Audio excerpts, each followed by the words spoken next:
तमाम रहमत नगर जोबली हिल्स के भाइयों को मेरा सलाम और नमस्कार। आपने गोपीनाथ साहब को 5 साल के लिए जिताया था।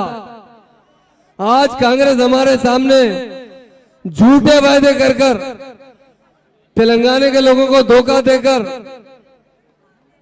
हम उर्दू में एक बात सुनते थे पेकू पेकू बोल के, वो रेवंत रेड्डी पेकू है। उन्होंने इलेक्शन से पहले 7 गारंटी दी है हमें, 420 वायदे किए हैं, एक भी वायदा पूरा नहीं किए। एक बस फ्री दी गई हमारे बहनों के लिए, मगर उनके शौहर से डबल किराया वसूल किया गया। आज बहुत से स्कीम देख रहे हैं, हमारे बहनों को 2500 रुपए पेंशन, कहां गया पेंशन?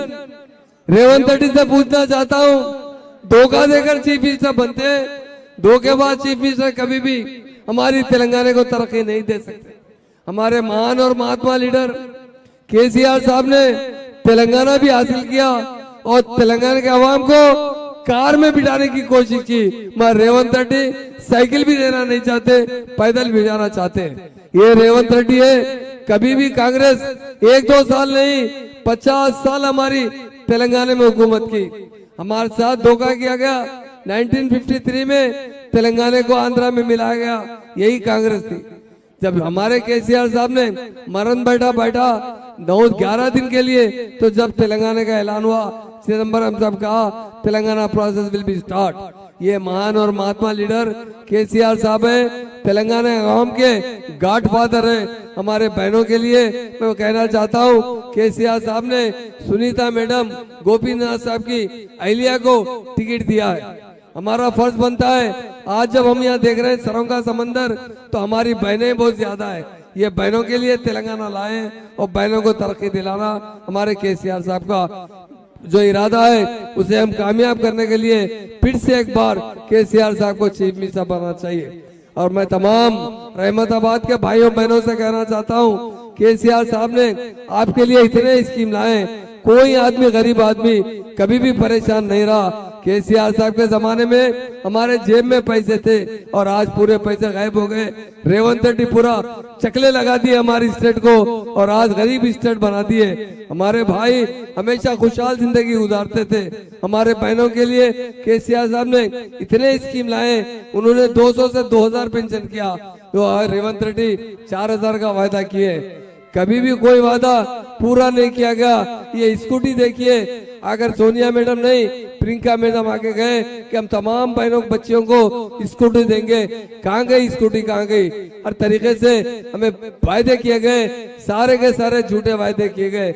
आज हमें उनसे बदले लाना चाहिए। आज खास तौर से मेरे बहनों से मैं यही की गुजारिश करता हूँ, आपकी बहन सुनीता मैडम को भारी मेजॉरिटी से जिताइए। अगर आप यहाँ से पीआरएस पार्टी को जिताएंगे, ये गुलाबी खंडवे को जिताएंगे, तो हमसे जो वायदे झूठे वायदे किए उसे अमलावरी करना पड़ेगा।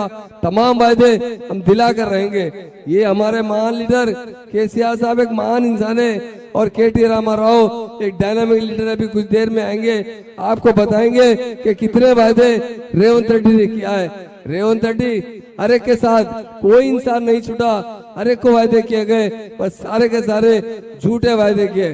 कर्नाटक में जीतने के बाद इसी वायदों से जीता है, तेलंगाना में भी जीत हासिल की है। हमारी ये जीत 2 साल के अंदर पता चल गया, ये झूठे वायदे कब तक चलेंगे। झूठ बोलना आसान है, अमल करना बहुत मुश्किल है। हमारी बहनों के लिए किसी किस्म की स्कीम नहीं लाई गई। केसीआर साहब ने हर तरीके से हमारे बहनों को और हमारी बहन को केसीआर किट दिया जाता था डिलीवरी के बाद, कहाँ गया वो किट? कभी उन्हें कोई मदद नहीं की गई। आज तमाम के तमाम स्कीम जो केसीआर साहब ने इम्प्लीमेंट किया था, शादी मुबारक पर 1 तोला सोना देने का वायदा किया, वो भी झूठा वायदा कर असल पैसे भी नहीं दिए जा रहे। केसीआर साहब 1 लाख रुपए SC ST BC माइनॉरिटी और ब्राह्मण भी रहो, गरीब हर के घर में जब शादी होती थी तो 1 लाख रुपए दिए जाते थे। मैं तमाम मेरे भाइयों से, मेरे बहनों से हाथ जोड़ के अपील करना चाहता हूँ, ये कार के निशान को वोट दीजिए, यही आपका मुस्तकबिल रोशन कर सकती है। ये रेवंत रेड्डी कांग्रेस यहाँ 50 साल हुकूमत की है, कभी भी हमारे भाइयों हमारे बहनों के बारे में, डेवलपमेंट के बारे में कभी नहीं सोचा। अगर सोचने वाले कोई महान लीडर है वो केसीआर साहब है। आज हम देख रहे हैं 50 स्कीम यहाँ पर आपको दिखाया जा रहा है। हर जगह हमारे साथ धोखा किया गया, सारे अवाम के साथ धोखा किया गया, हमारे किसानों के साथ धोखा किया गया, हमारे नौजवानों के साथ धोखा किया गया, हमारे SC ST बहनों के साथ, माइनॉरिटी भाइयों बहनों के साथ, हर एक को झूठे झूठे वादे कर कर वोट हासिल किया गया। इख्तिदार पर आने के बाद सारे लोगों के साथ धोखा किया गया। आज हमें बदला लेने का एक मौका मिला है। हमें दुख भी है, हमारे हरदिल अजीज MLA साहब का देहांत पर हमें बहुत दुख का इजहार है, मगर हमारी बहन को जिताना हमारा फर्ज बनता है। मैं तमाम भाइयों और बहनों से कहता हूं, हमारे गोपीनाथ साहब की अहलिया सुनीता मैडम को भारी मेजॉरिटी से जिताइए। कांग्रेस की मुकम्मल जमानत जब्त होना चाहिए। आज हर एग्जिट पोल में हमें 80% जीत बताया जा रहा है। यकीनन ही हमारे भाइयों बहनों को देखकर हम यकीन से कहते हैं, हमारे कायदीन भी यहाँ पर मौजूद है, हम 100% दावे के साथ कहते हैं कि जहाँ हमारे बहनें साथ देती है ना, वो यकीनन हमें कामयाबी मिलती है। मैं तमाम बहनों का दिल की गहराइयों से शुक्रिया अदा करता हूँ। आज यहाँ सिरों का समंदर है, ये बता रहा है कि हम KCR साहब के साथ है, गुलाबी खंडवे के साथ है और KCR साहब की कार को जिताएंगे और बड़ी मेजॉरिटी से जिताएंगे।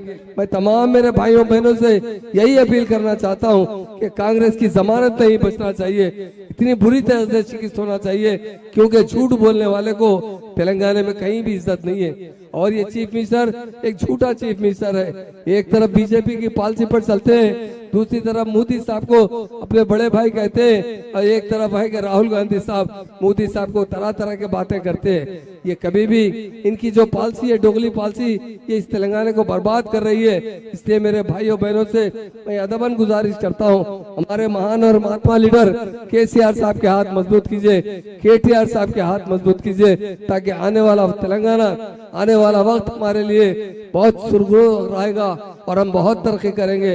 मगर ऐसे कांग्रेस के हाथ में जो ऑलरेडी 50 साल हमारी स्टेट में हुकूमत कर चुके हैं, उनको हम क्या देखेंगे? हमेशा धोखा देते रहे, कभी भी फिसादात करवाते रहे। KCR साहब ऐसे महान इंसान थे, 2014 से 2024 तक एक भी दंगा फिसाद नहीं हुआ, अमन से हम लोग रहे और शांति के साथ हमारी स्टेट में रहे। और हमारी स्टेट की तरक्की, पर इनकम इंडिया में नंबर 1 लाने वाले कोई महान और महात्मा लीडर KCR साहब है। KTR साहब अभी कुछ देर में आएंगे, आप लोगों को एड्रेस करेंगे। यकीनन वो भी बहुत जबरदस्त चमकते सितारे हैं। जितने चीफ मिनिस्टर्स हैं हमारे हिंदुस्तान में, उन तमाम के बच्चों को देख लीजिए और KTR साहब को देख लीजिए। KTR साहब आने वाला फ्यूचर है, बहुत अच्छे इंसान है, बहुत अच्छे स्पीकर है, और हैदराबाद को उन्होंने हिंदुस्तान में सबसे ज्यादा शोहरत दिलाने के लिए जिस तरह हैदराबाद की तरक्की पर काम किया है, हमारे कई लोग हाईटेक सिटी आकर यही कहते थे ये इंडिया नहीं है, ये तो अमेरिका नजर आ रहा है। मैं तमाम मेरे भाइयों से, मेरे बहनों से अपील करना चाहता हूं, आपका एक वोट भी नहीं जाना चाहिए, कांग्रेस की जमानत नहीं बचना चाहिए। और बुरी तरीके से कांग्रेस जो हमें हाथ दे रही है, हाथ का निशान बताकर हमें वायदे करके हाथ दिया जा रहा है, उसे हमें सबक सिखाएं। यही मैं तमाम मेरे भाइयों बहनों से गुजारिश करता हूं कि कार के निशान को वोट डालकर सुनीता मैडम को भारी मेजॉरिटी से जिताइए।